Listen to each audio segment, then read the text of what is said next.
जय हिंद, नमस्कार। आप देख रहे हैं एबीएन न्यूज। अनीता विश्वकर्मा के साथ। 5 फीट के डिप्टी कमांडेंट ने 40 पदकों के साथ रच दिया था इतिहास। बात करते हैं आज एक ऐसे जनपद की जो अपने आप में एक मिसाल है। जैसा कि आप जानते हैं, काशी प्रयाग के मध्य डॉलर नगरी कहीं जाने वाली, जिसे लोग नई काशी के नाम से भी संबोधित करते हैं, जो किसी न किसी वजह से आए दिन चर्चा में बनी रहने के साथ ही देश विदेश में भी लोगों के जुबान पर रहता है। जी हाँ, बात कर रहे हैं उत्तर प्रदेश में सबसे चर्चित जनपद भदोही की। जिस तरह क्षेत्र फल में छोटा और कार्य क्षेत्र में बड़ा होने का मिसाल कायम करता है, इसी तरह से देश में ही नहीं पूरे वर्ल्ड में जनपद भदोही के लाल ने 44 वर्ष पूर्व रिकॉर्ड बनाते हुए जो इतिहास रच दिया था, वो आज भी देश के युवा वर्ग के लिए प्रेरणा स्रोत साबित हो रहा है।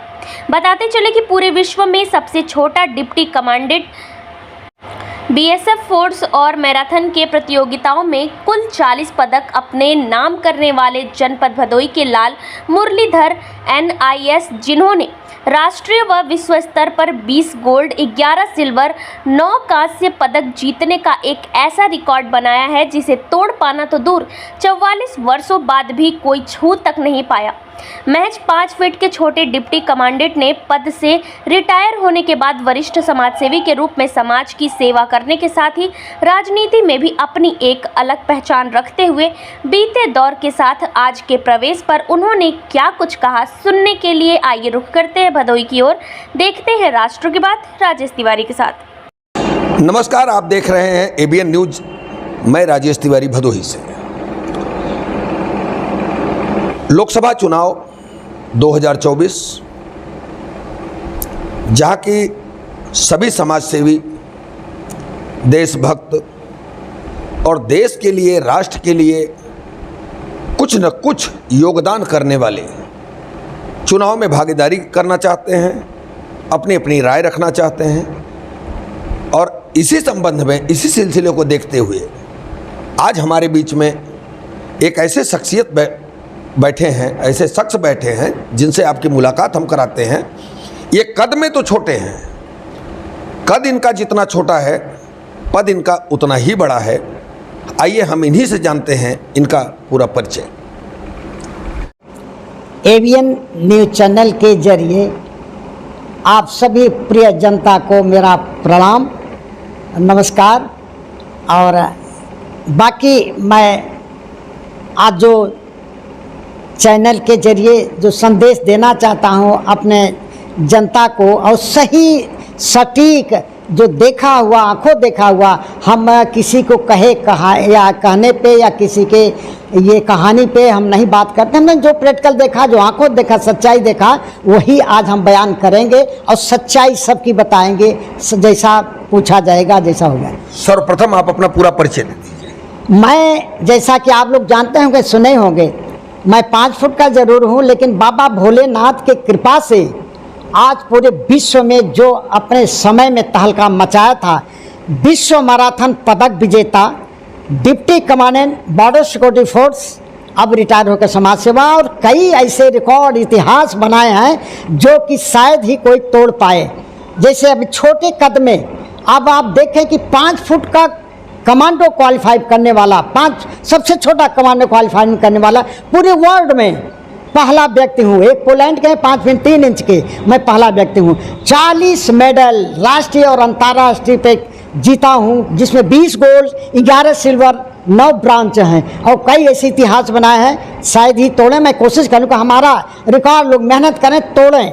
और मैं अपने समाज के लिए, अपने देश के लिए, युवाओं के लिए जो अभी लड़ाई लड़ रहा हूं, और पहले तो नहीं हो पाया था, लेकिन अब इस सरकार में सुनवाई हो रही है, सारी कार्रवाई पूरी हो चुकी है, मुख्यमंत्री साइन भी कर चुके हैं प्रोजेक्ट के जरिए अपने युवाओं को, ताकि ज़्यादा से ज़्यादा सर्विस प्राप्त करें, युवा शक्तिशाली बने।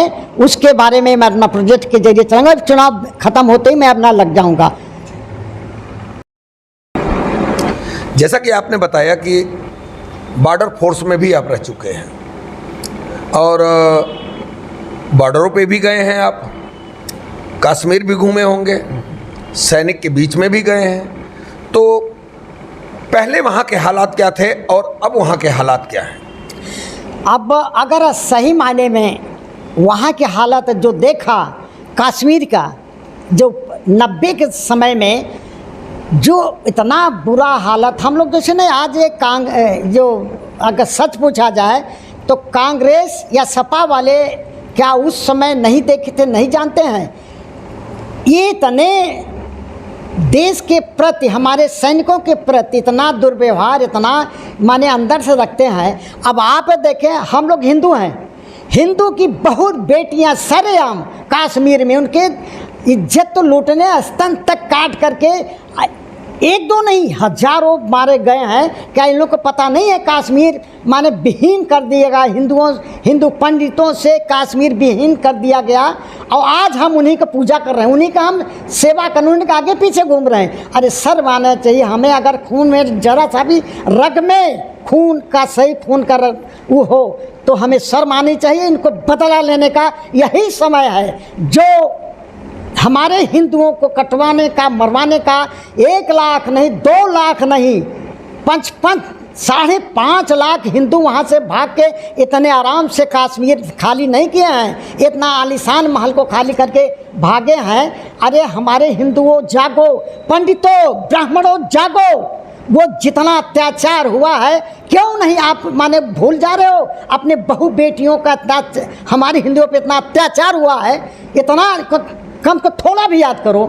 कितना पंडित, कितना मारे गए, कितना हिंदू मारे गए हैं, किसने मारा है, किसने मरवाया है? यही कांग्रेसी, यही सपा वाले क्यों चुप रहते थे, क्यों उनका साथ देते थे? उसमें इनकी नेशनल कॉन्फ्रेंस की सरकार थी और कांग्रेस उनका समर्थक दे रही थी।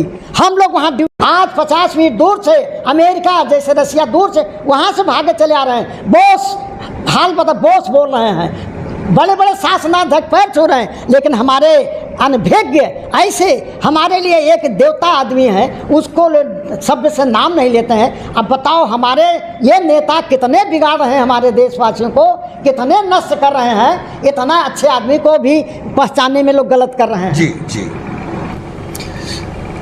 यहाँ से अभी पहले नारा लगाया गया था बाहरी बनाम स्थानीय का। बाहरी कैंडिडेट मंजूर नहीं है।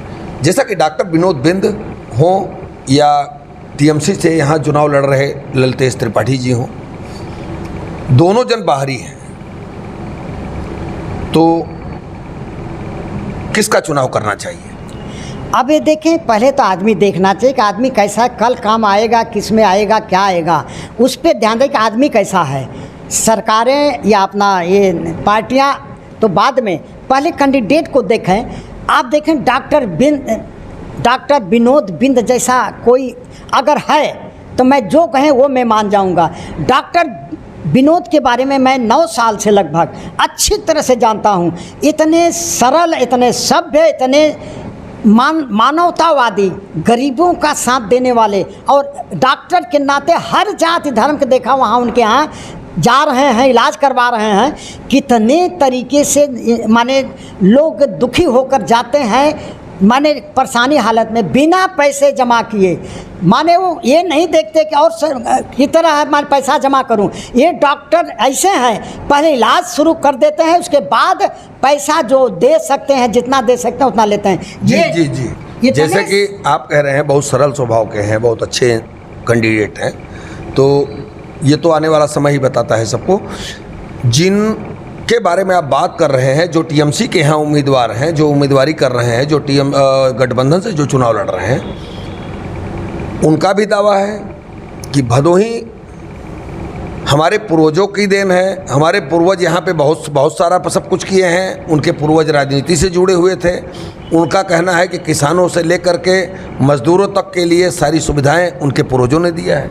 अब ये देखें कि हम खुद कांग्रेस का पहले बड़ा सम्मान करता था। कांग्रेस का इंदिरा गांधी जब मैं छोटा था तो पहली बार एक बार इंदिरा गांधी से मिला हूँ, बुलाया गया था जनपथ, वो माने उनके जहाँ आवास था, और 5 बार प्रधानमंत्री ये राजीव गांधी से सम्मान प्राप्त किया हूँ। मैं पहले की नेता थे, कांग्रेस में अच्छे नेता थे।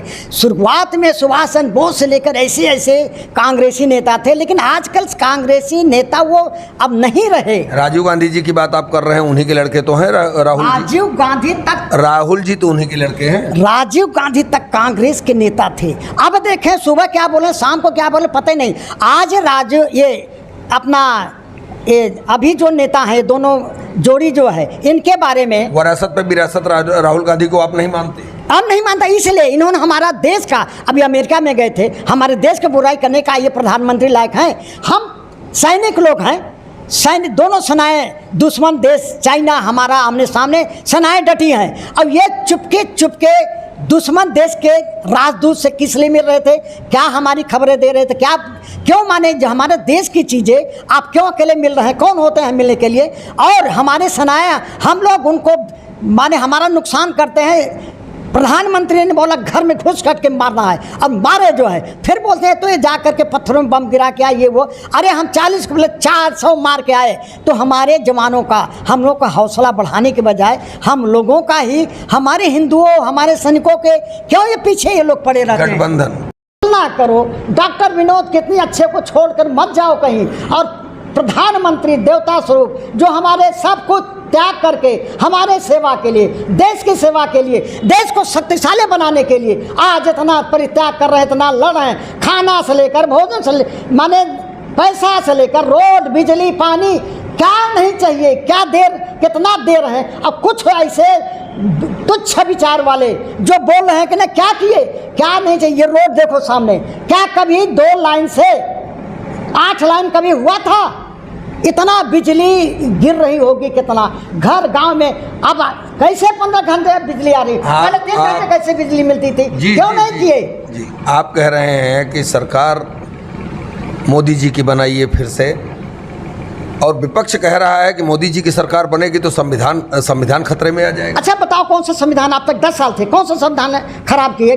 हाँ, जो औरंगजेब के जैसे या अंग्रेजों के खराब हमारे हिंदुस्तान का, जो हमारे हिंदुस्तानी होना चाहिए उसका संविधान चलेगा, उस तरीके से चलेगा। अब गरीबों तक हर चीज़ को, पैसा से लेकर हर चीज़ जो उनका हो सकता है बांटा जाएगा, दिया जाएगा। कौन सा संविधान खतरे में है? इनका जो भ्रष्ट जो है, पैसे लूट के बैठे हैं, वो तो संविधान के अंदर जो गलत किए हैं उनको निपटाना ही पड़ेगा उनको। ये समाजवादी पार्टी के लोग, विपक्ष के लोग कह रहे हैं कि मुख्तार अंसारी, अतीक अहमद जैसे लोगों को जानबूझकर उन्हें मार दिया गया। अरे ये बेवकूफ़ जो है, अरे कोई मत, अब जांच में खुद अपना जांच बैठवा रहा है न्यायालय, जिसको ऊपर सबका विश्वास है वो जांच करा रही है, कितने क्या कर रहे हैं। अब ये कोई मर रहा है तो पाप से मर रहा है। कितने हमारे हिंदू नहीं, मुसलमानों का ऊपर भी अत्याचार किए हैं। अरे 2-4 को अपने चमचों को फायदा किए। अब आप बताओ, ये मुलायम के बोलते हैं आप लड़के अच्छे होंगे, अखिलेश मुलायम दोनों वही एक जैसे ही। मुसलमान का, हम तो मुसलमान का सम्मान करता हूँ, लेकिन मुसलमान को जो अत्याचारी लोग थे उनका सम्मान नहीं करता। उनका तो उनके दरबार में जाकर उनके टोपी पहन रहे, सब कुछ कर रहे हो, उनके हमारे हिंदुओं के क्यों नहीं करते? हमारे हिंदुओं के ऊपर क्यों अत्याचार करते हो? आप लोग कहते हैं कि बंगाल में ब्राह्मणों की हत्या की गई है, हिंदू नेताओं की हत्या की गई है, और विपक्ष कहता है कि उत्तर प्रदेश में तमाम ब्राह्मणों की हत्या की गई है। अब ये बताएं आप, मुजफ्फरनगर यही सपा की सरकार थी ने, कैसे दोषारोपण करते हैं कि ये जनता, भारतीय जनता ही वो सरकार, कांग्रेस की सरकार, सपा की, अत्याचार हिंदुओं पे इनके शासन में हो रहा है, फिर बोलते हैं कि ये मोदी करवा रहे हैं। अरे मोदी तो अब ठोक के करवा रहे हैं। कोई हिंदू या मुसलमान क्यों नहीं अब लड़ाई कर रहे हैं? क्यों इतनी अब दोनों अपना आविष्कार कर रहे हैं, आगे बढ़ रहे हैं। अब एक हाथ में कुरान तो एक हाथ में विज्ञान, सबके साथ अन्याय ना होने पाए, न्याय, सबका समस्या हल हो, सबके आगे बढ़ें, सबके साथ विकास सबका हो, इस पर ये मोदी सरकार चल रही, कर रहे हैं। ये तो पहले दोनों को लड़ाओ, मुसलमानों को लड़ाने वाला कौन था? ये कांग्रेसी थे, यही सपाई थे। मुजफ्फर प्रमाण है। अब पहले मुसलमान भाइयों से मैं हाथ जोड़ के प्रार्थना कर, याद करो पहले आप भी मारे जाते थे, आप भी सताए जाते थे। क्यों? इनके भड़काओं में आप आकर के आप अत्याचार करते थे हिंदुओं पर, आप भी मारे जाते थे, हिंदू मारे जाते। अब क्यों नहीं?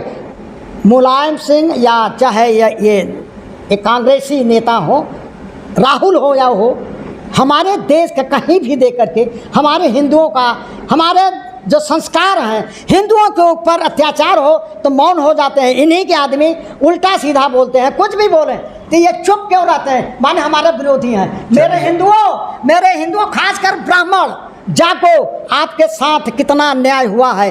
अरे कुछ तो चुल्लू भर पानी में डूब मरो, इतना अत्याचार को कैसे बर्दाश्त कर रहे हो। अब यही समय है, यही वोट का समय, बदला लेने का समय आया है। अब बदला लो अच्छे तरह से, एक स्वर से, सब कमल के फूल पे सब लोग एक जय हो करके, सही बदला तभी माना जाएगा। कमल के फूल पे ठप्पा लगाओ। जय हिंद, जय भारत।